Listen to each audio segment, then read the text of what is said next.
Hello, hello. All right, this short video is to talk about characterization, what it is, and how you can consider revising a story to maybe add more characterization in. So, definition up here in this box is what characterization is. It's the different components or elements that make up a character, and we have direct and indirect when it comes to different types of characterization. So direct characterization is this here at the bottom, this far left, when we're talking about what is stated directly about the character. So if we say the character has brown hair and they are about 5 foot tall and they're very slender and they like to wear a lot of comfy clothes, right? Those are things that we could directly say, and something that then you could visualize to figure out, okay, so this is someone who's more relaxed, right? We can infer some things, but that is directly stated by the author. They're saying, this is what you should think about the character, this is what they look like, right? Those things are direct. They are the direct up here, direct characterization, where we directly tell the reader what they should think about this character. The other two examples we have here are more indirect. Indirectly characterizing our characters is causing someone to make an inference or having to connect the dots and think about how they should judge this character on their own. So those are things of like what the character does, interactions with other people, or maybe how they speak. Do they have an accent? Do they repeat things over and over? Right?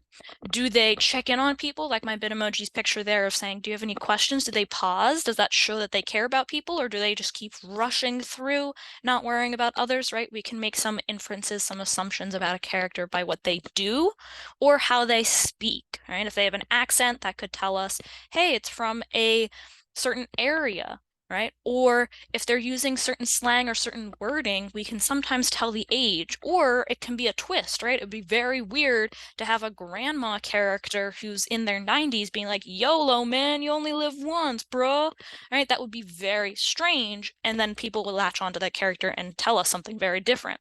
Another way to indirectly characterize a character is what is said about them, right? So I use this one because I have been told by people that I am pretty chill, I'm pretty relaxed as a teacher, right? My Bitmoji is the same way, although I can't ride a skateboard, sorry, right? But the same idea there is what other people say about us creates that image of who we are as well. So if people are saying, oh, that person's chill, or if they're talking behind their back and being like, yeah, they're super mean, I wouldn't hang out with them, right? Or, I talked to Susie yesterday and this was said, that also adds to their character, but we have to add in a little bit more of coding down of what's those characters' motivations? Why do they feel that way about that character? What has happened? What is their background, right? So that goes into it as well as what do other people say about them? What history do they have with the other characters? So again, we could be direct, and oftentimes in a draft, we are very direct of like, this is what the character thinks and this is what they look like, right? But we could add in with our revisions to think more about indirectly adding characterization. So thinking about how we can describe the actions of a character or how they speak, right? Even with adjectives of said quickly or said in a rush, right? Or said in a relaxed tone, as well as maybe adding in some things where there's instances other characters could think things or say things about the character to help the reader kind of say, oh, maybe I should feel that way about this character, instead of directly just saying, this is what you should think, right? So consider that when you are revising or writing your next narrative.